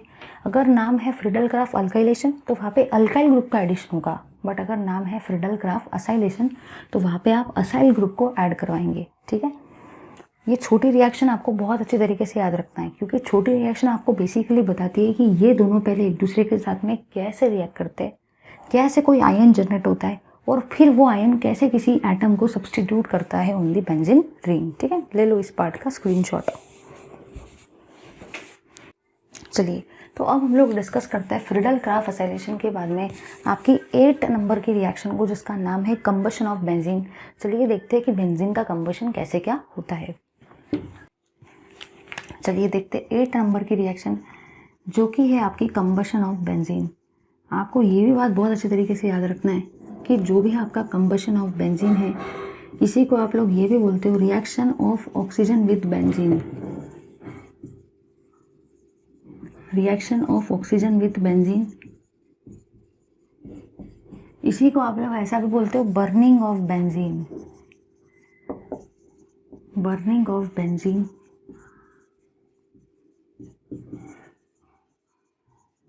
इन प्रेजेंस ऑफ ऑक्सीजन। तो इन सबके अलग अलग नाम है। पहला है कंबशन ऑफ बेंजीन और उसको आप reaction of oxygen with benzene भी बोल सकते हैं, इसको आप बर्निंग ऑफ बेंजीन भी बोल सकते हैं इन प्रेजेंस ऑफ ऑक्सीजन। ठीक है, चलिए डिस्कस करते हैं आगे के पार्ट को। आपको बस इतना ही याद रखना है कि अगर आप किसी भी हाइड्रोकार्बन को लेते हो, हाइड्रोकार्बन का मतलब क्या होता है, ऐसे कंपाउंड जिनमें सिर्फ और सिर्फ हाइड्रोजन और कार्बन होता है, आप उनको हाइड्रोकार्बन बोलते हो। अब ये हाइड्रोकार्बन में आपका अल्केन भी आ सकता है, ये हाइड्रोकार्बन में आपका अल्कीन भी आ सकता है, ये हाइड्रोकार्बन में आपका अल्काइन भी आ सकता है, या कोई एरोमेटिक कंपाउंड भी आ सकता है। लेकिन ये कोई भी कंपाउंड अगर आता है तो चलेगा, लेकिन ये कंपाउंड में सिर्फ और सिर्फ क्या होना चाहिए, कार्बन और हाइड्रोजन, तभी जाके आप उसको हाइड्रोकार्बन बोलेंगे। अगर आप हाइड्रोकार्बन का करवाते हो रिएक्शन ऑक्सीजन के साथ में, तो हमेशा दो टाइप की चीज़ें बनती है। पहली चीज़ बनती है CO2 और सेकंड चीज़ बनती है H2। मतलब कुछ ना कुछ यहाँ पे बनेगा। ये ले लो, ये है X, ये है Y और ये है Z, ठीक है, और ये ले लो आप W। तो इस टाइप से ये रिएक्शन होती है। तो आपको बस इतना ही याद रखना है कि आप किसी भी हाइड्रोकार्बन की अगर रिएक्शन करवाते हो ऑक्सीजन के साथ में, मतलब आप किसी भी हाइड्रोकार्बन का कंबशन करवाते हो, मतलब ही आप किसी भी का हाइड्रोकार्बन की रिएक्शन करवाते हो बर्निंग विथ ऑक्सीजन के साथ, मतलब ऑक्सीजन मतलब बर्निंग के साथ, तो बेसिकली वहाँ पे दो टाइप की चीज़ें बनती है, CO2 और H2। ठीक है, चलिए देखते हैं इस रिएक्शन को कि बेसिकली होता कैसे क्या है, और मैं आपको बैलेंसिंग करना भी बता देती हूँ। चलिए अब देखो आप लोग बेसिकली क्या करेंगे। सबसे पहले आप लोग यहाँ पे बेंजीन को लेंगे। तो बेंजीन का ही मतलब क्या होता है, C6H6 होता है।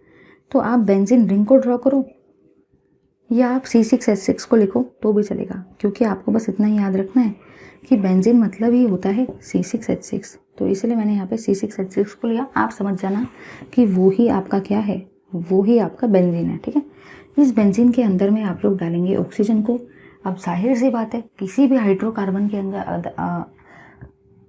अंदर अगर ऑक्सीजन को डालते हैं तो हमेशा दो टाइप की चीज़ें बनती है। सबसे पहला बनता है आपका CO2 और सेकंड बनता है आपका H2। तो बस मैंने वही लिखा कि पहला बनता है आपका CO2 और फिर बनता है आपका H2। ठीक है, चलो आगे देखते हैं। आप पहले यहाँ देख लो कि यहाँ पे सिर्फ और सिर्फ कार्बन और हाइड्रोजन ही है, मतलब ये आपका क्या हुआ, हाइड्रोकार्बन हुआ, उसका आप ऑक्सीजन के साथ रिएक्शन करवा रहे हो तो CO2 + H2 बनेगा। ठीक है, चलो आगे भी देखते हैं। सभी लोग यहाँ पे एकदम ध्यान से देखेंगे। तो आप लोगों ने यहाँ पे देखो क्या देखा। सबसे पहले आप लोग कार्बन को बैलेंस करेंगे। ठीक है, सबसे पहले फर्स्टली बैलेंस कार्बन, सबसे पहले आप कार्बन को बैलेंस करेंगे। सेकेंड में आप लोग बैलेंस करेंगे हाइड्रोजन को। Lastly balance oxygen. किसी भी हाइड्रोकार्बन रिएक्शन को अगर आपको बैलेंस करना है तो आपको इसी स्टेज में उसको बैलेंस करना पड़ेगा। ऐसा नहीं कि आपकी मर्जी हो रही तो आप पहले ऑक्सीजन को कर रहे हैं फिर हाइड्रोजन को, क्योंकि आपका मन कर रहा है तो वो गलत हो जाएगा और वहाँ पे आपको बहुत टाइम लगेगा और गलत भी हो जाएगा। इसलिए किसी भी हाइड्रोकार्बन की रिएक्शन को अगर बैलेंस करना हो, वो अल्केन हो, अल्कीन हो, अल्काइन हो, irrespective of every type of hydrocarbon that you are going to deal with oxygen, basically आपको बस इतना याद रखना है कि सबसे पहले आप कार्बन को बैलेंस करेंगे, फिर हाइड्रोजन को, और फिर लास्ट में ही आपको ऑक्सीजन को बैलेंस करने का है। अब ज़रा इधर देखो, सबसे पहले आपको किसको बैलेंस करना है, कार्बन को। तो यहाँ पे आपके कार्बन कितने हैं, 6, और यहाँ पे कार्बन कितना है, 1। यहाँ पे आपके कार्बन है 6 और यहाँ पे कार्बन है सिर्फ और सिर्फ 1। तो यहाँ पे आपको कौन से नंबर से मल्टीप्लाई करना पड़ेगा, 6 से, क्योंकि लेफ्ट साइड में आपके कार्बन 6 थे और राइट साइड में कार्बन सिर्फ 1 ही था, मतलब कार्बन बैलेंस नहीं थे। तो अगर मैंने यहाँ पे 6 से मल्टीप्लाई कर दिया तो यहाँ पे भी कार्बन हो गए 6, यहाँ पे भी कार्बन हो गए 6, तो मेरे कार्बन हो गए बैलेंस। सेकेंड नंबर पे आपको किसको बैलेंस करना है, हाइड्रोजन को। चलिए गाइज, अब हम लोग बैलेंस करते हैं हाइड्रोजन को। लेफ्ट साइड में आपके हाइड्रोजन कितने हैं, 6। लेफ्ट साइड में हाइड्रोजन 6 है। चलिए देखते हैं राइट साइड में कितने हाइड्रोजन है। राइट साइड में आपके हाइड्रोजन है 2। लेफ्ट साइड में हाइड्रोजन है 6, राइट साइड में हाइड्रोजन है 2। तो क्या हाइड्रोजन दोनों तरफ सेम है, नहीं। तो आपको हाइड्रोजन को भी क्या करना पड़ेगा, बैलेंस। तो आप ही बताओ मैं यहाँ पे कौन से नंबर से मल्टीप्लाई करूँ जिससे कि लेफ्ट हैंड साइड में भी हाइड्रोजन मेरे 6 हो जाए और राइट हैंड साइड में भी मेरे हाइड्रोजन 6 हो जाए। 2 यहाँ पे पहले से है, तो अगर मैं इसको 3 से मल्टीप्लाई कर देती हूँ तो 3 2 जार कितना होता है, 6। तो इसीलिए मैं यहाँ पे कौन से नंबर से इसको मल्टीप्लाई करूँगी, 3 से मल्टीप्लाई करूँगी। अब ज़रा इधर देखो, यहाँ पे आपके कार्बन थे 6, यहाँ पे आपके कार्बन भी थे 6। तो सबसे पहले मैंने कार्बन को बैलेंस कर दिया। फिर मैंने आपको क्या बोला कि सेकंड नंबर पे आप लोग बैलेंस करेंगे हाइड्रोजन को। तो यहाँ पे आपको हाइड्रोजन दिख रहे थे 6, यहाँ पे आपको कितने हाइड्रोजन दिख रहे थे, 6। और यहाँ पे आप ही देख के बताओ आपको कितने हाइड्रोजन दिख रहे हैं, यहाँ पे दिख रहे हैं 3, यहाँ पे दिख रहे हैं 2। तो 3 2 जार कितना होता है, 6। तो दोनों तरफ हाइड्रोजन भी कैसे हो गए, बैलेंस। ठीक है, चलो सबसे लास्ट में आपको किसको बैलेंस करना है, ऑक्सीजन को। तो चलिए अब बैलेंस करते हैं ऑक्सीजन को। लेफ्ट साइड में आपको ऑक्सीजन कितने दिख रहे हैं, 2 ऑक्सीजन दिख रहे हैं आपको लेफ्ट साइड में। चलिए अब देखते हैं राइट साइड में। राइट साइड में यहाँ पे देखो आपको ऑक्सीजन कितने दिख रहे हैं, 6 2 12। यहाँ पे आपको 12 ऑक्सीजन दिख रहे हैं। यहाँ पे आ जाओ, यहाँ पे आपको कितने ऑक्सीजन दिख रहे हैं, 3 ऑक्सीजन। यहाँ पे आपको दिख रहे हैं 2 ऑक्सीजन। यहाँ पे आपको दिख रहे हैं 6 2 12 ऑक्सीजन, और यहाँ पे दिख रहे हैं 3 ऑक्सीजन। तो 12 + 3 कितना होता है, 12 + 3 होता है आपके 15 ऑक्सीजन। आप अगर दोनों को प्लस करते हो, 6 2 12 ऑक्सीजन, 3 1 3, तो 12 + 3 मतलब ये 15 ऑक्सीजन आपको दिख रहे हैं राइट में। और लेफ्ट में कितने दिख रहे हैं, सिर्फ और सिर्फ 2 ही ऑक्सीजन दिख रहे हैं। तो आप लोग क्या करेंगे, ये जो 15 आपको दिख रहा है, ये 15 एक ऑड नंबर है, तो आप इसको लिखेंगे 15/2। अगर कोई भी ऑड नंबर आता है तो आप उसको डिवाइड बाय 2 करके दिखा देना। तो इस तरीके से मैंने ये रिएक्शन को बैलेंस किया है, ठीक है। अगर आपको हाइड्रोकार्बन का बैलेंसिंग काफ़ी अच्छे तरीके से सीखना है तो मैंने ऑलरेडी इस पर एक क्लास बनाया है ऑन बैलेंसिंग ऑफ हाइड्रोकार्बन, तो आपको वो दिखेगा चैप्टर नंबर 2 जो आपका था स्टैंडर्ड 11 का चैप्टर नंबर 2, जिसका नाम था introduction to analytical chemistry. Introduction to analytical chemistry वाले चैप्टर में मैंने सिखाया है कि हाइड्रोकार्बन को बैलेंस कैसे किया जाता है। बहुत सारे न्यूमेरिकल्स भी करवाए हैं, और हर एक टाइप के methane, ethane, propane, butane, pentane, सारे हाइड्रोकार्बन का बैलेंस करने का मैंने पूरा डिस्कशन करवाया है। तो अभी मैं पूरा वो चीज़ टेबल से डिस्कस नहीं कर रही हूँ, सिर्फ मैंने आपको वो चीज़ याद दिला दी है। अभी अगर मैं पूरा का डिस्कस करूँगी तो बैलेंसिंग पे मेरा एक क्लास चल जाएगा, लेकिन ऑलरेडी मैं इस पर एक क्लास बना चुकी हूँ। तो आप जाना chapter number 2 introduction to analytical chemistry standard 11th Maharashtra state board का, उसमें अराउंड 4th या 5th नंबर का जो पार्ट होगा वो पर्टिकुलरली बैलेंसिंग पे होगा। आपको हेडिंग बैलेंसिंग नहीं दिखेगा, आपको heading chapter number 2 introduction to analytical chemistry ही दिखेगा, लेकिन उसके अंदर में आपको जाके देखना पड़ेगा। तो सारे मैंने हाइड्रोकार्बन का बैलेंसिंग आपको सिखाया है, तो ये मैंने आपको एकदम शॉर्ट में बता दिया, ठीक है। तो ये हुआ आपका कंबशन ऑफ बेंजीन और reaction of oxygen with benzene और burning of benzene with in presence of oxygen. ले लो इस पार्ट का स्क्रीनशॉट। चलिए अब हम लोग थोड़ा और आगे बढ़ते हैं कि बेसिकली यहाँ पे होगा क्या क्या। चलिए, तो अभी हम लोगों ने बेसिकली क्या देखा कि आप है ना, अगर बेंजीन का सब्स्टिट्यूशन करवाते हो, अगर आप बेंजीन का सब्स्टिट्यूशन करवाते हो तो 2 तरीके से बेंजीन का सब्स्टिट्यूशन हो सकता है। देखो कैसे, अगर आप बेंजीन का सब्स्टिट्यूशन करवाते हो तो बेंजीन का सब्स्टिट्यूशन 2 तरीके से हो सकता है। पहला सब्स्टिट्यूशन देखो कैसे होगा, पहले सब्स्टिट्यूशन होगा आपका, पहले सब्स्टिट्यूशन के वजह से मोनो सब्स्टिट्यूटेड प्रोडक्ट बनेगा, मोनो सब्स्टिट्यूटेड प्रोडक्ट बनेगा। और सेकेंड टाइप के सब्स्टिट्यूशन के वजह से आपका बनेगा डाई सब्स्टिट्यूटेड प्रोडक्ट।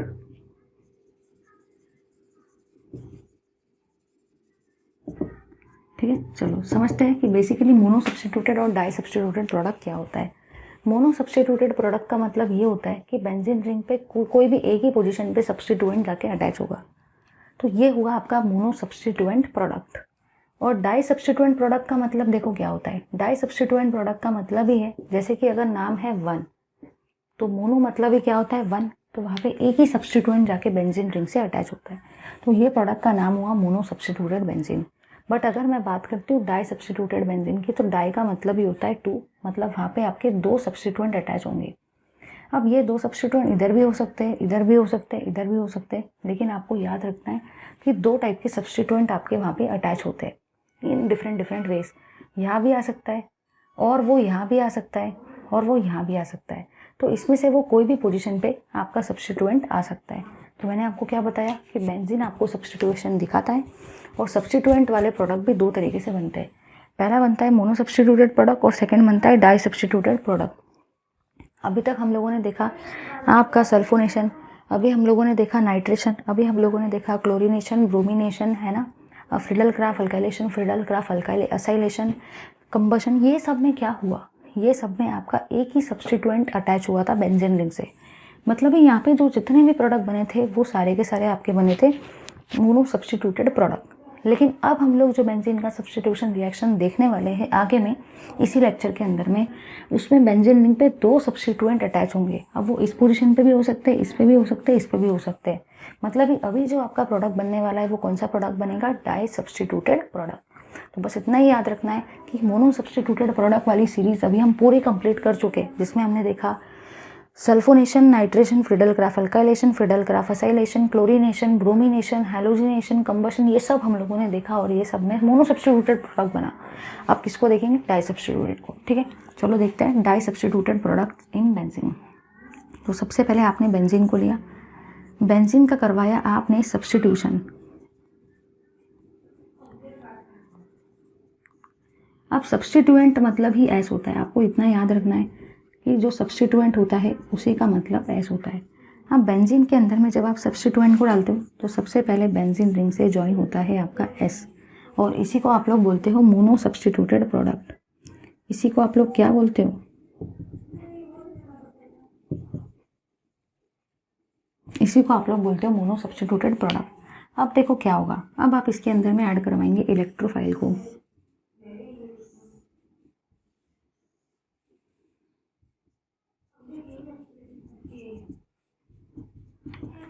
आपको याद रखना है कि ये जो ई है इसका मतलब होता है इलेक्ट्रोफाइल।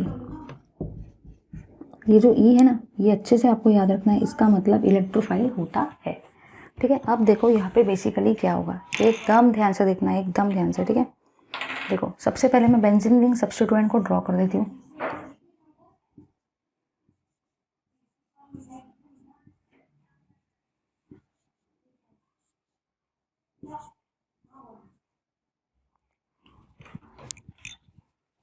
अब देखो क्या होगा, एकदम ध्यान से देखना। मैंने सबसे पहले क्या करवाया, ये मोनो सब्स्टिट्यूटेड को एज इट इज लिखा। तो सबसे पहले मैंने बेंजीन को लिया, बेंजीन के अंदर में मैंने सब्स्टिट्यूएंट को डाला, मतलब ये एस को डाला, और वहाँ पे एक सब्स्टिट्यूएंट जाके अटैच हो गया। अब सब्स्टिट्यूएंट एक ही अटैच हुआ तो इसका नाम है मोनो सब्स्टिट्यूटेड प्रोडक्ट। अब मैंने इसके अंदर में इलेक्ट्रोफाइल डाला, जैसे कि मैंने आपको बताया इलेक्ट्रोफाइल यहाँ भी जा सकता है, यहाँ भी कहीं भी जा सकता है। तो अपन लोग देखते हैं कि कहाँ पे जा सकता है, क्या क्या नाम रहेंगे, कौन सी प्रोडक्ट फॉर्मेशन की पॉसिबिलिटीज़ यहाँ पे होती है। चलिए डिस्कस करते हैं। पहली पॉसिबिलिटी ये है कि आपका जो इलेक्ट्रोफाइल है वो यहाँ जाएगा। सेकेंड पॉसिबिलिटी ये है कि आपका जो इलेक्ट्रोफाइल है वो यहाँ जाएगा, और तीसरी पॉसिबिलिटी ये है कि आपका जो इलेक्ट्रोफाइल है वो यहाँ जाएगा। मतलब तीनों में से आपका इलेक्ट्रोफाइल कहीं पर भी जा सकता है। अगर इलेक्ट्रोफाइल यहाँ पे जाता है, मतलब 1-2 पोजीशन पे जाता है, तो आप इसको बोलते हो ऑर्थो प्रोडक्ट। आपको याद रखना है, अगर इलेक्ट्रोफाइल और सब्स्टिट्यूएंट एक दूसरे के 1-2 पोजीशन पे, अगर ये 1 है तो ये 2 है, तो ये आपका ऑर्थो प्रोडक्ट हुआ। ऑर्थो प्रोडक्ट को ही आप 1-2 प्रोडक्ट भी बोलते हो। 1-2 प्रोडक्ट इसलिए बोलते हो क्योंकि अगर ये 1 है तो ये आपका 2 है। इसी चीज़ को आप बोलते हो मेटा प्रोडक्ट। आपको याद रखना है कि इसी चीज़ को हम लोग क्या बोलते हैं, इसी चीज़ को हम लोग बोलते हैं मेटा प्रोडक्ट। मेटा प्रोडक्ट को आप लोग 1-3 प्रोडक्ट भी बोलते हो। तो अभी हम लोग देखते हैं कि मेटा प्रोडक्ट को हम लोग 1-3 प्रोडक्ट क्यों बोलते हैं, कि अगर ये 1 है तो ये 2 होगा और ये आपका 3 होगा। चलिए, इसी प्रोडक्ट को आप लोग बोलते हो पैरा प्रोडक्ट। और जो भी आपका पैरा प्रोडक्ट होता है उसी को आप लोग 1-4 प्रोडक्ट भी बोलते हो। 1-4 प्रोडक्ट इसलिए बोलते हो, अगर ये 1 है, ये 2 है, ये 3 है, तो ये 4 है। ठीक है, तो इस टाइप से आपकी रिएक्शन होती है। तो मैंने बेंजीन को लिया, बेंजीन की रिएक्शन करवाई सबसे पहले सब्स्टिट्यूएंट के साथ, तो वहाँ पे आपका सब्स्टिट्यूएंट अटैच हुआ। अब यहाँ पे एक ही सब्स्टिट्यूएंट अटैच हो रहा है, इसलिए मैंने इसको बोला मोनो सब्स्टिट्यूटेड प्रोडक्ट। मोनो मतलब एक, जैसे कि आपको बताया था। फिर उसकी रिएक्शन मैंने ई के साथ में कराया। अब ये ई कोई भी हो सकता है, बेसिकली इस ई का मतलब इलेक्ट्रोफाइल है, कोई भी डिफरेंट ग्रुप आ सकता है। पहला पॉसिबिलिटी ये है कि ई इस पोजीशन पे जाएगा, सेकंड इस पे, थर्ड इस पे। अगर इस पे जाता है तो आप लोग इसको बोलते हो ऑर्थो प्रोडक्ट। ऑर्थो को ही आप 1-2 भी बोलते हो। ठीक है, अगर इस पे जाता है थर्ड वाले पे तो आप इसको बोलेंगे मेटा पोजीशन, मतलब ही 1-3 पोजीशन और 1-4 प्रोडक्ट। और अगर इस पे जाता है तो आप लोग इसको बोलेंगे 1-4 प्रोडक्ट और पैरा प्रोडक्ट। अब ज़रा इधर देखो, यहाँ पे आपको बेंजीन रिंग पे 2 ग्रुप दिख रहे हैं, तो ये प्रोडक्ट का नाम क्या हुआ, डाई सब्स्टिट्यूटेड ऑर्थो प्रोडक्ट। इसका नाम क्या हुआ, डाई सब्स्टिट्यूटेड मेटा प्रोडक्ट। इसका नाम क्या हुआ, डाई सब्स्टिट्यूटेड पैरा प्रोडक्ट। ठीक, ले लो इस पार्ट का स्क्रीनशॉट। अब देखो भाई, मैंने आपको सारे के सारे डाई सब्स्टिट्यूटेड प्रोडक्ट तो बता दिए कि एक इसमें ऑर्थो बनेगा, एक इसमें मेटा, एक इसमें पैरा। लेकिन अपन को फिर भी कन्फ्यूजन आता है कि हमको कैसे पता चलेगा कि कब ऑर्थो प्रोडक्ट बनेगा, हमको कैसे पता चलेगा कि कब पैरा प्रोडक्ट बनेगा, और हमको कैसे पता चलेगा कि कब मेटा प्रोडक्ट बनेगा। आपको ये तो पता चल गया कि आपको 2 सब्स्टिट्यूएंट अटैच करवाने हैं, क्योंकि वो प्रोडक्ट का नाम है डाई सब्स्टिट्यूटेड प्रोडक्ट। तो इतना तो आपको एक आइडिया मिल गया कि आपको 2 सब्स्टिट्यूएंट वहाँ पे अटैच करवाने के हैं। लेकिन दिमाग में क्वेश्चन ये आता है कि मैं ऑर्थो प्रोडक्ट बनाऊँ या मेटा पे सब्स्टिट्यूएंट ऑर्थो पे इलेक्ट्रोफाइल को लगाऊं, या मेटा पे इलेक्ट्रोफाइल को लगाऊं, या पैरा पे इलेक्ट्रोफाइल को लगाऊं, मुझे कैसे पता चलेगा? तो ये डिसाइड होता है ग्रुप्स को देखकर। तो चलिए देखते हैं अलग अलग ग्रुप्स को जो आपको बताएंगे कि कब आपको ऑर्थो प्रोडक्ट बनाना है, कब मेटा प्रोडक्ट बनाना है और कब आपको पैरा प्रोडक्ट बनाना है। ठीक है, चलिए डिस्कस करते हैं उस पार्ट को। चलिए अब थोड़ा और आगे देखते हैं कि कब आपको ऑर्थो बनाना है, कब आपको मेटा बनाना है और कब आपको पैरा प्रोडक्ट बनाने का है। चलिए डिस्कस करते हैं। अगर आपको ये वाले ग्रुप दिखते हैं, ग्रुप मैं लिख दे रही हूँ कि कौन से ग्रुप होते हैं। ये ग्रुप को कहते हैं ऑर्थो पैरा डायरेक्टिंग ग्रुप्स। ये ग्रुप का नाम क्या होता है? ये ग्रुप का नाम होता है ऑर्थो पैरा डायरेक्टिंग ग्रुप। मतलब ये वैसे ग्रुप है जो प्रोडक्ट बनाते हैं ऑर्थो पैरा वाला, क्योंकि इन ग्रुप का नाम क्या है? Ortho para directing group. तो आपको याद रखना है कि ये जो ग्रुप है ये ऐसे प्रोडक्ट बनाते हैं जिसमें ऑर्थो प्रोडक्ट बनता है और जिसमें पैरा प्रोडक्ट बनता है। मतलब अगर आपको ये वाला ग्रुप कहीं पे भी दिख जाए जो मैं अभी आपको लिखा के दे रही हूँ, तो आपको डाई सब्स्टिट्यूटेड प्रोडक्ट तो बनाना है, लेकिन एक रहेगा ऑर्थो और सेकंड रहेगा आपका पैरा। तो देख लो बेसिकली कौन से ग्रुप होते हैं। पहला रहेगा आपका NH2, NHR, NR2, CH3, C2H5, C3H7, any alkyl group, OH, OR, O minus,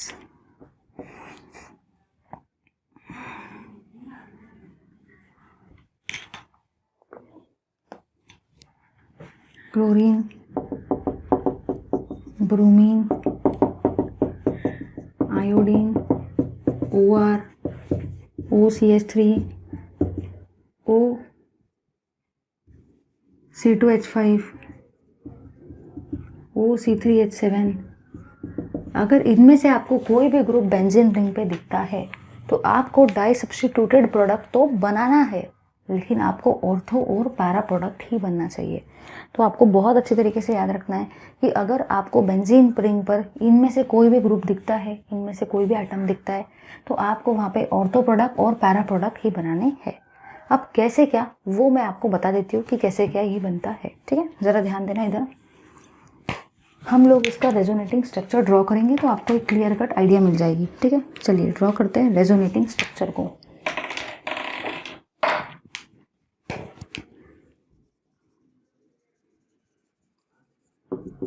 क्योंकि दिमाग में क्वेश्चन आता है कि चलो मैं डाई सब्स्टिट्यूटेड प्रोडक्ट तो बना ही लूँगा, मतलब बेंजीन रिंग पे अगर दो ग्रुप आते हैं तो मैं वो वाले स्ट्रक्चर को तो बना ही लूँगा। लेकिन दिमाग में क्वेश्चन ये भी आता है कि चलो ठीक है मैं डाई सब्स्टिट्यूटेड प्रोडक्ट को बनाऊँगा, लेकिन मुझे कैसे पता चलेगा कि कब मुझे ऑर्थो प्रोडक्ट बनाना है, कब मुझे पैरा प्रोडक्ट बनाना है, कब मुझे मेटा प्रोडक्ट बनाना है। तो इसके लिए मैंने आपको ग्रुप्स की लिस्ट लिखा के दी। तो अगर आपको इनमें से कोई भी ग्रुप बेंजीन रिंग पे पहले से अटैच दिखता है in the form of substituent, तो आपको वहाँ पे ऑर्थो और पैरा प्रोडक्ट ही बनाना है, मेटा प्रोडक्ट वहाँ पे नहीं बनाना है। फिर दिमाग में क्वेश्चन आता है कि ठीक है मुझे समझ गया कि जब मुझे डाई सब्स्टिट्यूटेड प्रोडक्ट बनाना है तो मैं सब्स्टिट्यूएंट को देख के बता सकता हूँ कि मुझे वहाँ पे ऑर्थो प्रोडक्ट बनाना है या पैरा प्रोडक्ट बनाना है। लेकिन फिर भी दिमाग में क्वेश्चन आता है कि ये सब्स्टिट्यूएंट ऑर्थो और पैरा ही क्यों बनाएंगे, मेटा क्यों नहीं बनाएंगे? कुछ ना कुछ रीज़न तो होगा, हमको वो रीज़न बताओ। तो अब मैं आपको बता रही हूँ कि ये इनमें से अगर कोई भी सब्स्टिट्यूएंट आता है तो वो आपका ऑर्थो और पैरा प्रोडक्ट ही क्यों बनाता है, मेटा प्रोडक्ट क्यों नहीं बनाता है। देखो यहाँ पे ध्यान से, सबसे पहले मैं यहाँ पे क्लोरोबेंजीन को लूँगी।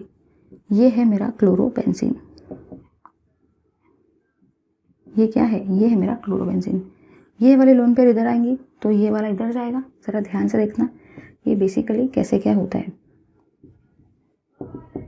जब ये वाला एक लोन पेयर इधर आया तो यहाँ पे डबल बॉन्ड आ जाएगा। तो यहाँ पे सिंगल बॉन्ड की जगह पे कौन सा बॉन्ड आ गया? डबल बॉन्ड आ गया। और क्लोरीन के ऊपर आ जाएगा पॉजिटिव साइन। ठीक है, आगे बढ़ते हैं। ये वाला इधर जाएगा तो यहाँ पे आपका नेगेटिव चार्ज आएगा। ये वाला लोन पेयर इधर से इधर आया तो यहाँ पे आपका डबल बॉन्ड आ गया और क्लोरीन पे पॉजिटिव चार्ज आ गया। ठीक है, आगे देखा, ये वाला डबल बॉन्ड इधर से इधर आया तो यहाँ पे नेगेटिव आया। ये दोनों double bond as it is है। फिर अब देखो क्या होगा, ये वाला नेगेटिव चार्ज इधर से इधर जाएगा तो ये वाला बॉन्ड इधर से इधर आएगा। चलो देखते हैं। आपको रेजोनेटिंग स्ट्रक्चर ड्रॉ करने के लिए कोई भी नहीं बोलेगा, लेकिन आपको बेसिकली सिर्फ पता होना चाहिए कि ऑर्थो पैरा प्रोडक्ट ही क्यों बन रहा है। तो जब ये नेगेटिव चार्ज इधर से इधर आएगा तो यहाँ पे डबल बॉन्ड रहेगा। ये double bond as it is रहेगा और जब ये वाला डबल बॉन्ड इधर से इधर जाएगा तो यहाँ पे नेगेटिव चार्ज आएगा। फिर देखो क्या होगा, ये नेगेटिव चार्ज इधर से इधर और ये वाला डबल बॉन्ड इधर से इधर। अब देखो भाई यहाँ पे क्या होगा, ये है आपका बेंजीन रिंग, ये है आपका क्लोरीन, और आगे बढ़ते हैं। यहाँ पे आपको दिख रहा है डबल बॉन्ड, ये वाला नेगेटिव जब इधर से इधर जाएगा तो यहाँ पे डबल बॉन्ड आएगा, और ये वाला बॉन्ड जब इधर से इधर जाएगा तो यहाँ पे नेगेटिव चार्ज आएगा। ठीक है, फिर आगे देखते हैं कि आगे क्या होगा, ये वाला नेगेटिव इधर से इधर, ये वाला बॉन्ड इधर से इधर। तो देखो अब क्या होगा, ये है आपकी बेंजीन रिंग, ये है डबल बॉन्ड, ये है नेक्स्ट डबल बॉन्ड, ये है एक और डबल बॉन्ड, ये है आपका क्लोरीन। तो ये हुए आपके रेजोनेटिंग स्ट्रक्चर ऑफ बेंजीन। यहाँ पे रेजोनेटिंग स्ट्रक्चर ऑफ बेंजीन खत्म हुआ, आपको कैसे पता चला? अगर फर्स्ट वाला स्ट्रक्चर और लास्ट वाला स्ट्रक्चर सेम आ जाते तो आप समझ जाना कि वहाँ पे आपके पूरे के पूरे रेजोनेटिंग स्ट्रक्चर उस पर्टिकुलर कंपाउंड के बन गए।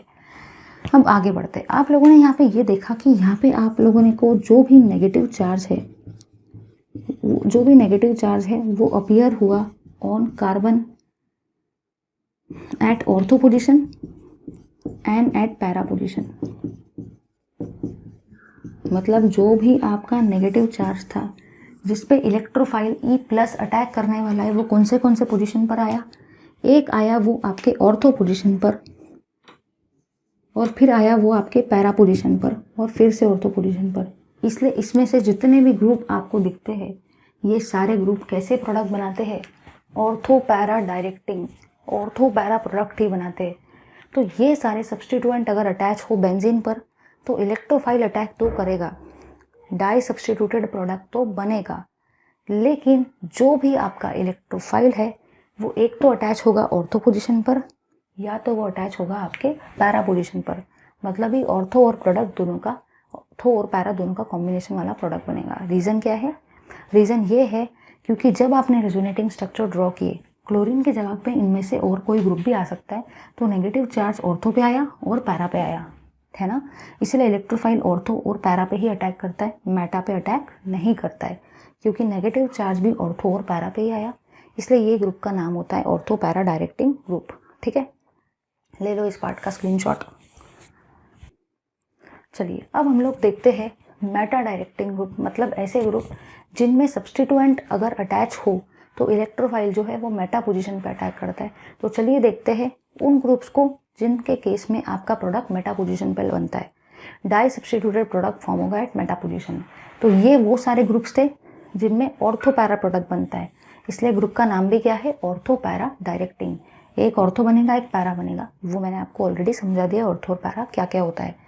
तो यहाँ पे ऑर्थो पैरा क्यों बन रहा है? क्योंकि नेगेटिव चार्ज एक ऑर्थो पे जा रहा है और पैरा पे जा रहा है। ठीक है, चलिए अब हम लोग देखते हैं उन ग्रुप्स को जो मेटा डायरेक्टिंग होते हैं। ले लो इस पार्ट का स्क्रीनशॉट। चलिए देखते हैं हम लोग वो ग्रुप्स को जो बनाते हैं आपके मेटा प्रोडक्ट। मतलब ये अभी हम लोग देखने वाले हैं मेटा डायरेक्टिंग ग्रुप्स को, जिनमें आपका इलेक्ट्रोफाइल मेटा पोजीशन पे अटैक करता है। मेटा डायरेक्टिंग ग्रुप्स को हम लोग देख रहे हैं, ठीक है, जिनमें आपका बनता है मेटा प्रोडक्ट। ठीक है, चलिए देखते हैं कि वो ग्रुप्स बेसिकली होते कौन से हैं।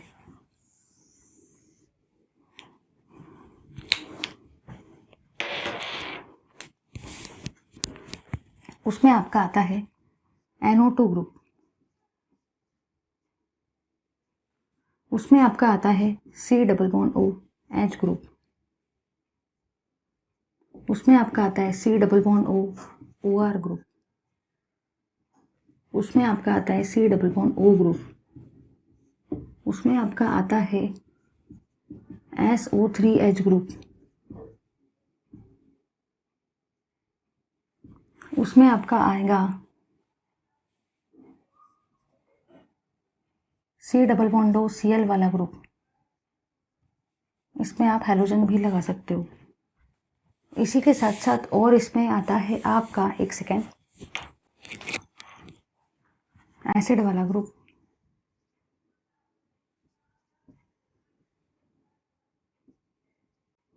साइनाइड वाला ग्रुप। ये सारे ग्रुप कैसे होते हैं? मेटा डायरेक्टिंग होते हैं। मतलब अगर आपको इनमें से कोई भी ग्रुप बेंजीन रिंग पे दिखता है तो ऐसे केस में आप लोग वहाँ पे कौन सा प्रोडक्ट बनाएंगे? Meta product. याद रखना है, अगर आपको इनमें से कोई भी ग्रुप बेंजीन रिंग पे दिखता है तो आप इलेक्ट्रोफाइल का अटैक तो करवाएंगे। आप डाई सब्स्टिट्यूटेड प्रोडक्ट तो बनवाएंगे, लेकिन ऐसे केस में अगर आपको बेंजीन रिंग पे इसमें से कोई भी ग्रुप दिखता है तो आप लोग इलेक्ट्रोफाइल को ऐड करवाएंगे एट मेटा पोजीशन, क्योंकि मैंने यहाँ पे क्या लिखा है, मेटा प्रोडक्ट। तो आपको याद कैसे रखना है, देखो सारे कंपाउंड को अगर आप ध्यान से देखते हो तो सभी कंपाउंड में आपको डबल बॉन्ड दिख रहा है, देखो डबल बॉन्ड। तो आप पहचान सकते हो कि अगर आपको कहीं पे भी डबल या ट्रिपल बॉन्ड दिखता है, double and triple bond containing group, double and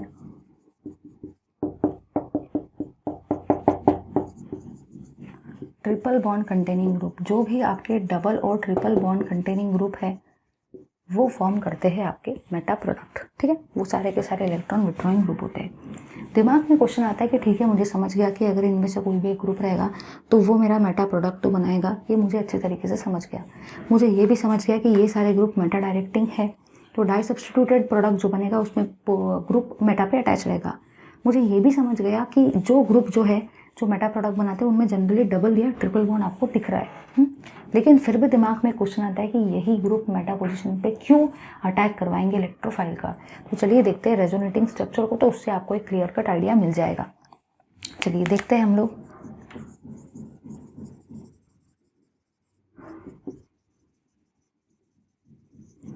resonating structures of benzene को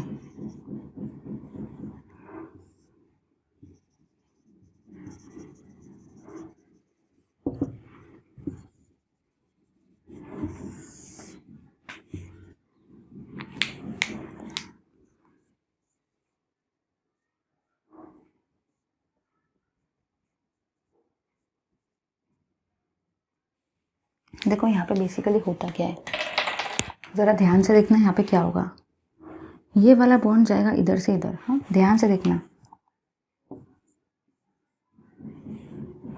तो यहाँ पे आ जाएगा डबल बॉन्ड, क्योंकि ये इधर से इधर गया।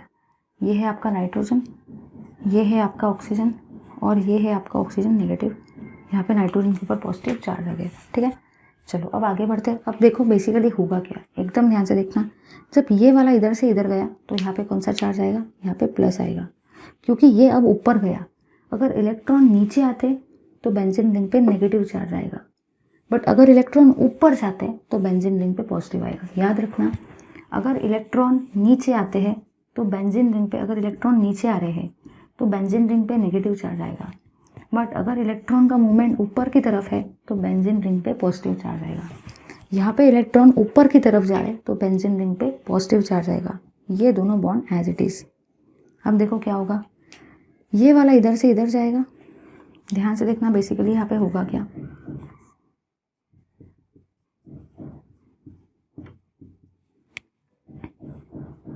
आप लोगों ने यहाँ पे ये देखा, जब ये वाला बॉन्ड इधर से इधर जाएगा तो यहाँ पे डबल बॉन्ड आएगा और यहाँ पे पॉजिटिव चार्ज आएगा। फिर अब देखो क्या होगा, नेक्स्ट केस में ये वाला डबल बॉन्ड यहाँ से यहाँ आएगा। देखना ज़रा ध्यान से कैसे क्या होगा,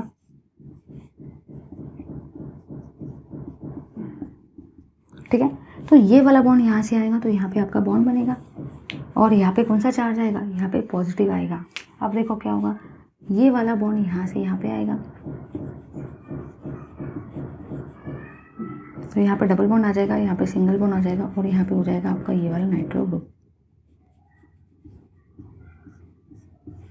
ठीक है। अब आप लोगों ने यहाँ पे ये देखा कि पहला स्ट्रक्चर और लास्ट वाला स्ट्रक्चर ऑलमोस्ट सेम है।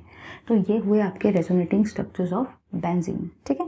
तो अब देखो आप लोगों ने यहाँ पे ऑब्जर्व किया, आप लोगों ने यहाँ पे ये ऑब्जर्व किया कि आपका पॉजिटिव चार्ज कौन से पोजीशन पर जा रहा है। ध्यान से देखो, पॉजिटिव चार्ज जा रहा है ऑर्थो पर, पॉजिटिव चार्ज जा रहा है पैरा पर, पॉजिटिव चार्ज जा रहा है ऑर्थो पर। ज़रा ध्यान देना, आप लोगों ने यहाँ पे ये देखा कि जो भी आपका पॉजिटिव चार्ज है वो हो रहा है appears at ortho and para position. मतलब आपका जो पॉजिटिव चार्ज है वो ऑर्थो और पैरा पोजीशन पे आ रहा है। मतलब ही जो भी आपका नेगेटिव चार्ज रहेगा, दिस मीन्स जो भी आपका नेगेटिव चार्ज रहेगा शुड अपीयर ऑन, वो कौन से पोजीशन पर आएगा, मेटा पोजीशन। तो आप लोगों ने यहाँ पे ये देखा कि आपके ऑर्थो और पैरा पोजीशन पे आपका पॉजिटिव साइन आ रहा है, पॉजिटिव चार्ज आ रहा है, उसी का मतलब आपने क्या इंटरप्रेट किया कि आपका जो नेगेटिव चार्ज है वो मेटा पे जाएगा। तो मैंने वही लिखा है, this means negative charge should appear eight Meta position. So electrophile जिसके ऊपर E प्लस आता है will attack eight Meta position, मतलब जो भी आपका इलेक्ट्रोफाइल है वो मेटा पोजिशन पे अटैक करेगा। ठीक है, अब ज़रा एक चीज़ समझ लो, आपको बस इतना ही याद रखना है, कुछ पॉइंट्स को पहले समझ लो कि अगर मैंने बेंजीन रिंग के ऊपर में कोई ऑर्थो पैरा डायरेक्टिंग ग्रुप को लगाया है तो वो इलेक्ट्रॉन को डोनेट करेगा। तो बेंजीन रिंग पे नेगेटिव चार्ज आएगा और नेगेटिव ऑर्थो और पैरा पे अगर आता है तो इलेक्ट्रोफाइल भी ऑर्थो और पैरा पे अटैक करेगा। तो उन ग्रुप्स को आप लोग ऑर्थो पैरा डायरेक्टिंग बोलेंगे। वो सारे ग्रुप में जनरली लोन पेयर आता है। फिर मैंने आपको बताया सेकंड टाइप के ग्रुप के बारे में जो मेटा डायरेक्टिंग होते हैं, जिनमें आपका इलेक्ट्रोफाइल मेटा पोजीशन पे अटैक करता है। ठीक है, और वो आपके मेटा प्रोडक्ट को बनाते हैं। मेटा वाले प्रोडक्ट के जो ग्रुप्स फॉर्म होते हैं जनरली आपको याद रखना है वो ग्रुप में डबल या ट्रिपल बॉन्ड आता है। तो उससे आप लोग समझ सकते हो सभी जगह पे आपको डबल या ट्रिपल बॉन्ड कम से कम एक तो भी दिख रहा है, तो वो हुआ आपका मेटा डायरेक्टिंग ग्रुप्स। अब मेटा डायरेक्टिंग ग्रुप है तो इलेक्ट्रोफाइल भी मेटा पोजीशन पे जाके अटैक करेगा और आपका प्रोडक्ट भी वहाँ पे मेटा प्रोडक्ट ही बनेगा। नेक्स्ट पॉइंट आप लोगों ने यहाँ पे जो देखा वो ये है कि जब आप इसके रेजोनेटिंग स्ट्रक्चर को देखते हो तो आपके जो इलेक्ट्रॉन्स हैं वो ऊपर की तरफ जा रहे हैं, मतलब बेंजीन रिंग पे कौन सा चार्ज आएगा, पॉजिटिव चार्ज आएगा। अब आप लोगों ने यहाँ पे ये देखा कि जो भी आपका बेंजीन रिंग पे उस पर पॉजिटिव चार्ज आ रहा है ऑर्थो और पैरा पोजिशन पर, लेकिन अपन को नेगेटिव चार्ज से काम है, अपन को काम पॉजिटिव चार्ज से नहीं है, क्योंकि अपन को इलेक्ट्रोफाइल को ऐड करवाना है। इलेक्ट्रोफाइल के ऊपर पॉजिटिव चार्ज होता है, मतलब वो कौन सी तरफ जाके अटैक करेगा, नेगेटिव चार्ज पर। इलेक्ट्रोफाइल पर पॉजिटिव चार्ज होता है। अब इलेक्ट्रोफाइल के ऊपर अगर पॉजिटिव चार्ज है तो वो अटैक करेगा नेगेटिव चार्ज के ऊपर, दिस इज़ वेरी ऑब्वियस। तो अगर वो नेगेटिव चार्ज के ऊपर में अटैक करवाता है तो बेसिकली अपन को नेगेटिव चार्ज से काम है। यहाँ पे पॉजिटिव चार्ज आ रहा है ऑर्थो और पैरा पर, इसका मतलब ये हुआ कि नेगेटिव चार्ज मेटा पे आएगा। इसका मतलब ये हुआ कि यहाँ पे इलेक्ट्रोफाइल मेटा पे अटैक करेगा, मतलब ये सारे ग्रुप आपके मेटा डायरेक्टिंग हुए। लो इस पार्ट का स्क्रीनशॉट। ओके, तो यहाँ पे आपका ये वाला पार्ट होता है ख़त्म। Thank you very much for watching this video. यहाँ पे फाइनली ये वाला चैप्टर भी ख़त्म होता है। Keep watching my video, please do like share comment and subscribe to our channel. अब आपका सिर्फ और सिर्फ एक ही चैप्टर बताया, चैप्टर नंबर 16, क्योंकि चैप्टर नंबर 15 इतना बड़ा चैप्टर होता है आपका यहाँ पे एंड ख़त्म। Thank you.